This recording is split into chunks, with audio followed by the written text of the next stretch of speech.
Bismillahirrahmanirrahim. Assalamualaikum warahmatullahi wabarakatuh. Waalaikumsalam warahmatullahi wabarakatuh. Kawan-kawan semuanya, mari sama-sama kita memulai belajar ini dengan membaca doa. Ketua kelas, silakan dipimpin doanya. Sebelum belajar, marilah kita membaca doa. Berdoa mulai.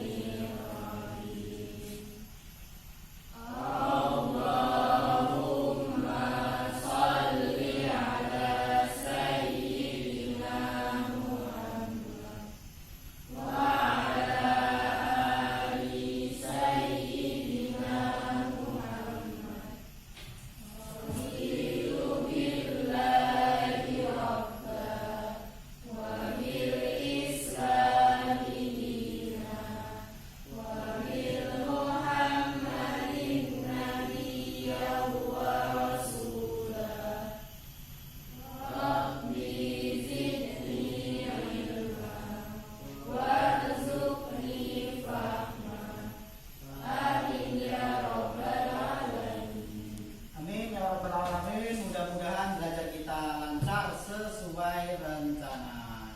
Baik, absen dulu. Ada tak ada nih? Andi Guna Anugrah. Hadir. Anggi. Hadir. Dai. Hadir. Pandai. Erping. Ya. Satu orang tak hadir nih. Siapa tadi yang tak hadir? Arpian ya. Oke, kalau gitu kalau cuma satu yang tak hadir ini mudah nih absennya ini. Baik anak-anak, sekarang kita kondisikan kelas kita dengan membuat 3 kelompok. Buat letter U. Nah, nanti seolah-olah kita sedang kayak mau dagang, kira-kira seperti itu. Ayo kita buat.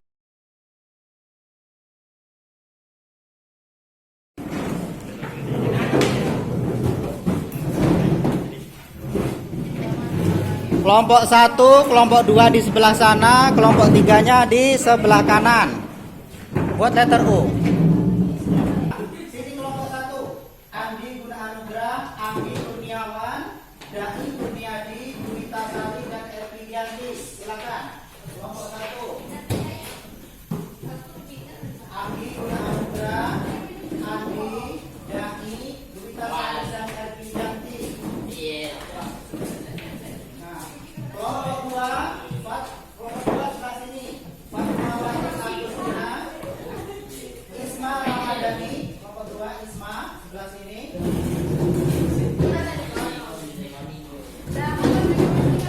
Koles Ramanda, Koles Muhammad Abian dan Muhammad Syahrul. Silakan di sebelah sini.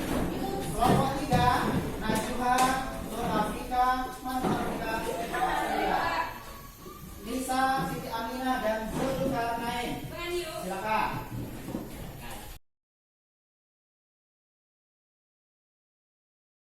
Pesan Bapak mengingatkan belajar yang giat anak-anak ya.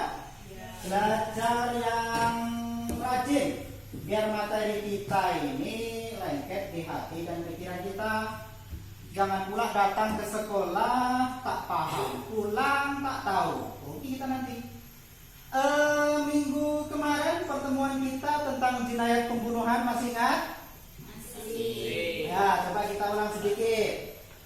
Kemarin itu kalau pembunuhan sengaja itu diapain itu? Pembunuhan dikisas. Itulah nanti kira-kira materi kita pada pertemuan kali ini. Baik, sebelum kita masuk ke pelajaran, mari kita lihat.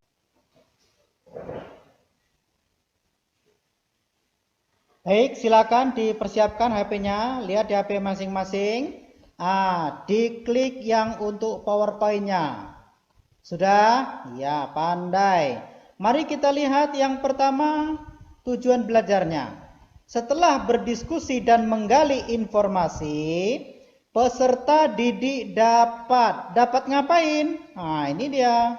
menjelaskan pengertian qisas, mengklasifikasikan macam-macam qisas, mengidentifikasi syarat-syarat qisas, dan terakhir menganalisis hikmah qisas. Ya, jelas? Coba. Apa tujuan kita yang keempat? Menjelaskan hikmah ketentuan masing-masing jinayat atau qisas. Oke, pandai.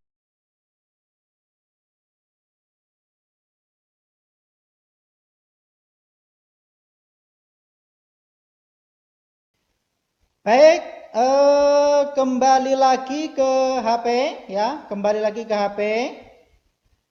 Masih tadi ya, masih yang PowerPoint-nya. Silakan. Diklik lagi, diklik aja. Tema kita masih jinayat. Subtemanya qisas. Kalau kemarin itu subtemanya pembunuhan, sekarang kita qisas. Ini lanjutannya yang kemarin.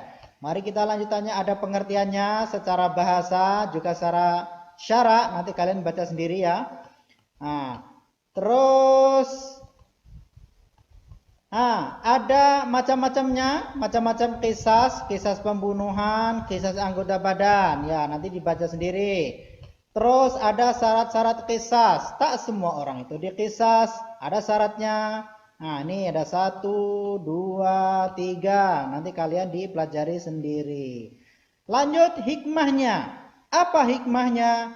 Ini dia. Menjaga kehormatan dan keselamatan jiwa manusia. Itu hikmahnya. Lanjut ke literasi.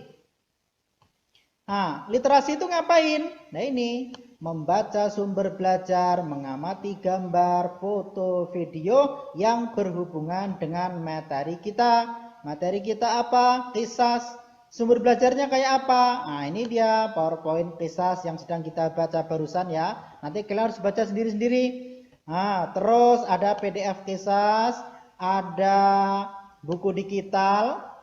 Ini halamannya 30 nih terakhir nih.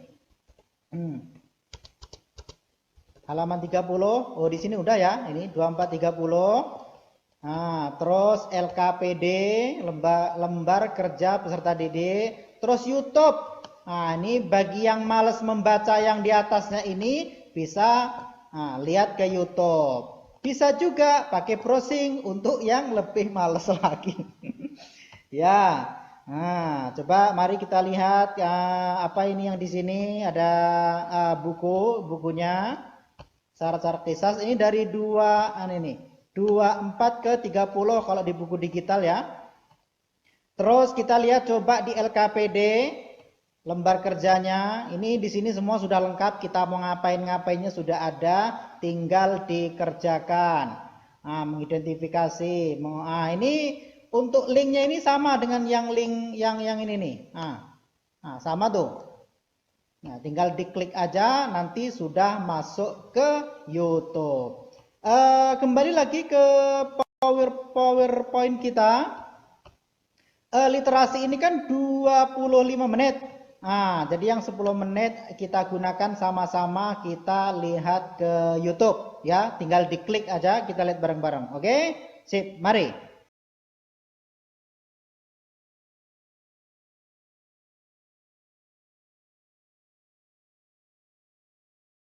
صلي على محمد يا رب صلي عليه وسلم وسلم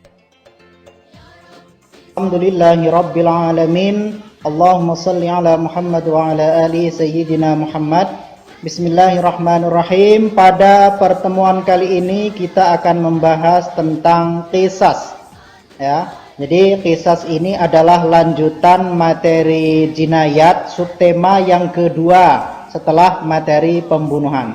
Baik, langsung fokus ke layar. Kita lihat di sini pertama adalah pengertian qisas. Qisas berasal dari kata qasasa, yang artinya memotong. Itu artinya memotong. Atau berasal dari kata iqsa, yang artinya mengikuti. yakni mengikuti perbuatan si penjahat sebagai pembalasan atas perbuatannya. Itu dia.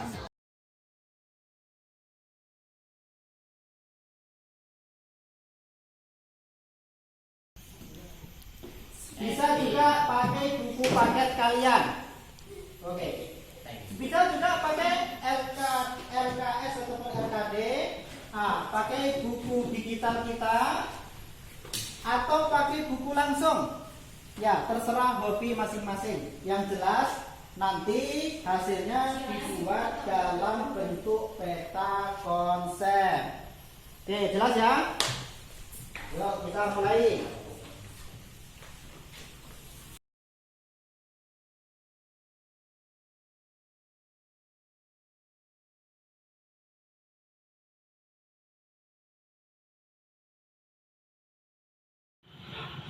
Oke kawan-kawan, habis waktu kita untuk literasi. Ya, Bapak sangat berharap kalian sudah selesai literasinya dan sudah membuat peta konsepnya yang nantinya akan kalian sampaikan ke kelompok sebelah. Peta konsep ini tujuannya biar mudah saja untuk memahaminya, kira-kira seperti itu. Baik, sekarang kelompok 1 silakan mempresentasikan hasil literasinya. Silakan. Assalamualaikum warahmatullahi wabarakatuh. Waalaikumsalam warahmatullahi wabarakatuh. Baik, kami akan menyampaikan hasil literasi kami. Rangkumannya aja ya. Iya. Kisas berasal dari kata kasasa yang artinya memotong atau berasal dari kata iksa yang artinya mengikuti. Ya, ini mengikuti perbuatan si penjahat sebagai pembalasan atas perbuatannya. Menurut Sarah, kisas ialah hukuman balasan yang seimbang bagi pelaku pembunuhan maupun perusakan atau penghilangan fungsi anggota tubuh orang lain yang dilakukan dengan sengaja. Ruang lingkup hukum kisas pertama jiwa pembunuhan, yang kedua badan penganiayaan. Oke, dari saya. Saya lanjutkan Pak, kelompok Oke, 1. lanjutkan. Hikmah yang dapat dipetik bahwa Islam menerapkan hukuman kisas untuk menjaga kehormatan dan keselamatan jiwa manusia. Pelaku perbuatan pembunuhan diancam dengan kisas baik yang terkait jiwa pembunuhan atau yang terkait badan penganiayaan. Seperti itu saja Pak dari kami kelompok 1. Bagi kawan-kawan kelompok 2 dan 3 yang belum jelas bisa langsung ditanyakan. Baik, itu dari kelompok 1 yang belum jelas bisa langsung tanya, silakan. Kelompok 2 bertanya Pak. Boleh. Yang pengertian kisah tadi, penjelasannya terlalu cepat. Pening aku dengarnya Pak. Itu terlalu cepat katanya penjelasannya. Bisa diulang? Baiklah kawan-kawan, minta perhatiannya semuanya. Kelompok perhatikan. 1 menjawab, kisas adalah, perhatikan semuanya. Iya. Kisas secara bahasa artinya memotong. Jelas? Tetapi kisas secara bahasa juga berarti mengikuti. Jadi kata kisas bisa berarti mengikuti perbuatan si penjahat sebagai pembalasan atau perbuatannya. Oke? Oke. Secara bahasa jelaskan. Kalau tidak jelas saya ulang 10 kali lagi. Iya, kali. Enggak usah. Lanjut. Tadi itu secara bahasa. Kalau secara istilah kisas adalah perhatikan. Perhatikan. Kisas adalah hukuman balasan yang seimbang bagi pelaku pembunuhan maupun perusakan atau penghilangan fungsi anggota tubuh orang lain yang dilakukan dengan sengaja. Saya ulangi, kisas adalah hukuman balasan yang seimbang bagi pelaku pembunuhan atau pelaku penganiayaan. Jelas ya kawan-kawan? Jelas. Saya malas mengulangi lagi. Oke, tak usah. Udah? Udah. Baik, ada pertanyaan yang lain silakan. Kelompok 3 bertanya Pak. Oke, silakan Bapak Muda. Pertanyaannya gini Pak, gimana ya saya ngomongnya? Sesuai pengertiannya tadi Pak. Kenapa Pak ya? Menurut saya kisah itu seperti balas dendam. Baik, itu pertanyaannya. Kok kayaknya kisah ini seperti balas dendam? Gimana tuh jawabannya? Saya Pak. Oh ya, silakan. Kelompok 1 siap menjawab Pak. Siapa takut? Oke. Perhatikan semuanya. Biar tidak salah pengertian, qisas adalah hukuman balasan yang seimbang bagi pelaku tindak pidana. Sampai sini jelas kan? Kalau sudah jelas, saya lanjutkan. Artinya apa? Ada putusan pengadilan, jadi tidak main hakim sendiri. Paham? Paham. Sedangkan balas dendam adalah membalas orang karena dendam atau karena sakit hati. Tidak ada proses pengadilannya. Jadi menurut kami antara qisas dan balas dendam sangat jauh perbedaannya. Kira-kira dari kelompok 1 seperti itu, Pak. Oke. Sudah siap, sudah jelas kayaknya ya. Baik, sekarang giliran kelompok 2 jadi narasumbernya. Silakan. Assalamualaikum warahmatullahi wabarakatuh. Waalaikumsalam warahmatullahi wabarakatuh. Kawan-kawan minta perhatiannya sebentar. Kami dari kelompok 2 akan menyampaikan dasar hukum qisas. Dasar hukum qisas ada di dalam Al-Quran surat Al-Maidah ayat 45. Langsung artinya, perhatikan semuanya. Oke. Dan kami telah tetapkan terhadap mereka bahwasannya jiwa dibalas dengan jiwa, mata dibalas dengan mata, dan hidung dengan hidung, telinga dengan telinga, gigi dengan gigi, dan luka pun ada qisasnya. Barang siapa yang melepaskan hak qisasnya, maka itu bisa menjadi penebus dosa baginya.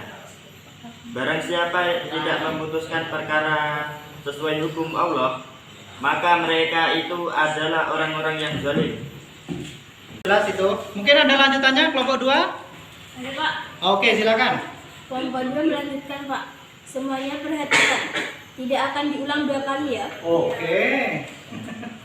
Macam-macam qisas, semuanya perhatikan. Yang penting silahkan dicatat.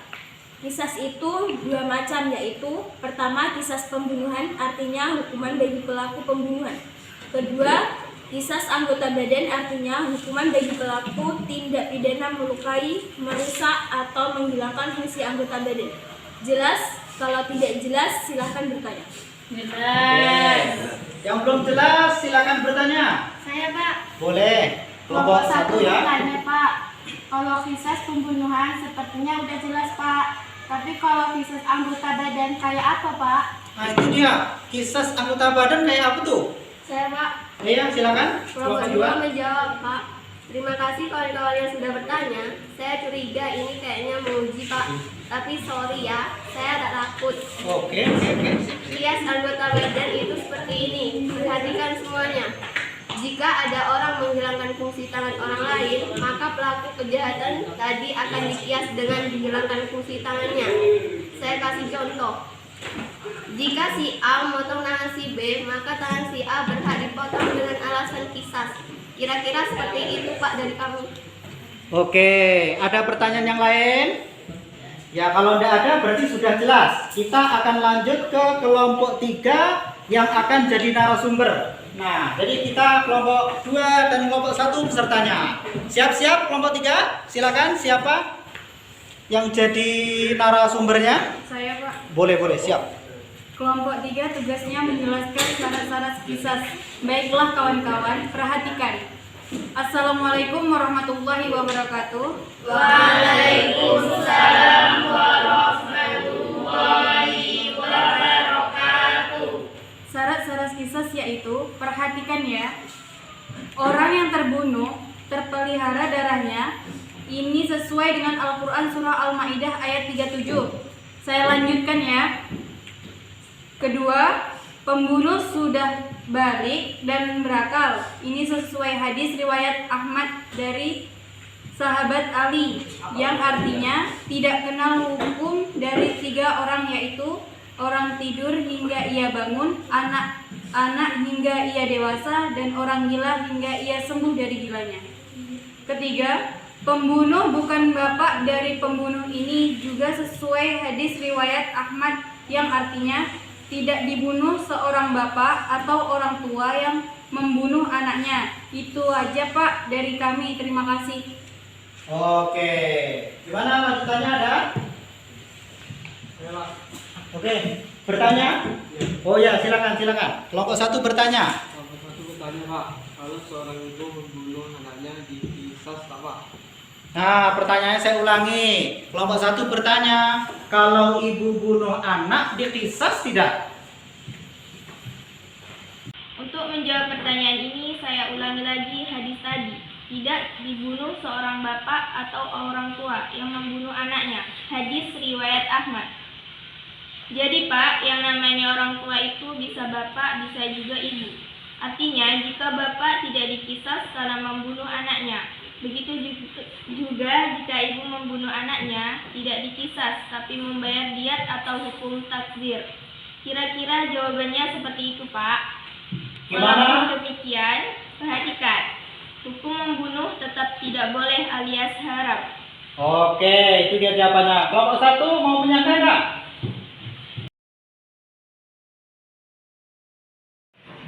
Oke kawan-kawan, sangat super sekali ya kegiatan kita hari ini. Dimulai dari literasi, pertanyaannya dan jawabannya sangat kritis ya. Nampak sekali kolaborasi kalian per kelompok dan antar kelompok.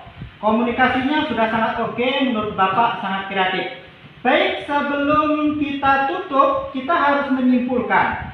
Kesimpulan dari materi kita hari ini, apa kesimpulannya? Perhatikan semuanya. Perhatikan yang sedang main HP, perhatikan. Menurut syara, qisas ialah hukuman balasan yang seimbang bagi pelaku pembunuhan maupun perusakan atau penghilangan fungsi anggota tubuh orang lain yang dilakukan dengan sengaja. Itu dia.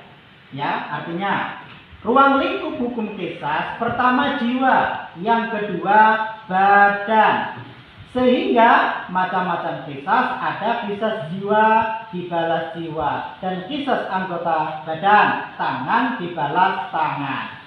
Dalilnya langsung dari Al-Quran Al-Ma'idah ayat 45. Yang kurang jelas lihat langsung di buku paketnya. Hikmahnya apa? Menjaga kehormatan dan keselamatan jiwa manusia. Apa syarat-syaratnya? 1. Orang yang terbunuh terpelihara darahnya. 2. Pembunuh sudah balik dan berakal. Yang ketiga, pembunuh bukan orang tua dari yang terbunuh. Nah, itulah kesimpulan kita. Jelas? Jelas. Nah, bagus kalau sudah jelas. Untuk lebih jelasnya, coba Mina, apa tadi pengertian qisas? Qisas ialah hukuman balasan yang seimbang bagi pelaku pembunuhan maupun perusakan atau penghilangan fungsi anggota tubuh orang lain yang dilakukan dengan sengaja. Oke, pandai. Selanjutnya, apa macam-macamnya? Saya Pak, macam-macam qisas. A. Qisas pembunuhan yang merupakan hukum bagi pembunuh. B. Qisas anggota badan yang merupakan hukuman bagi pelaku tindak pidana melukai, merusak, atau menghilangkan fungsi anggota badan. Oke, pandai. Yang pandai-pandai lah anak bapak nih. Pertanyaan terakhir, apa syarat-syarat qisas nih? Saya Pak. Boleh, silakan. Syarat qisas yaitu 1. Orang yang terbunuh terpelihara darahnya. 2. Pembunuh sudah balik dan berakal. 3. Pembunuh bukan bapak dari terbunuh. Oke, sip. Sedikit sebelum penutup, tadi kan orang yang tak diqisas itu membayar diat. Ya, ada diat mughaladzah, ada diat mukhafafah. Nah, kira-kira itulah nanti materi kita pada pertemuan selanjutnya. Jelas? Jelas. Jadi kalian cari informasinya nanti bisa di buku paketnya, bisa browsing, atau bisa lihat langsung di video Ya, ada video yang saya kirim ke WA itu, di WA kalian masing-masing. Paketnya ada kan? Ada. Oke, pandai. Baik, terakhir mari sama-sama kita tutup pelajaran kita dengan membaca hamdalah. Alhamdulillahirabbil alamin. Bapak akhiri jaga kesehatan. Ya. Kalau bermain jangan berlebihan, naik motor jangan ngebut-ngebut. Zulkarnain. Iya Pak. Ya, naik motor tuh jangan gas langsung habis, ngebut tuh namanya. Ya, baik, kurang lebihnya mohon maaf. Bapak akhiri, wabillahi taufiq wal hidayah. Assalamualaikum warahmatullahi wabarakatuh.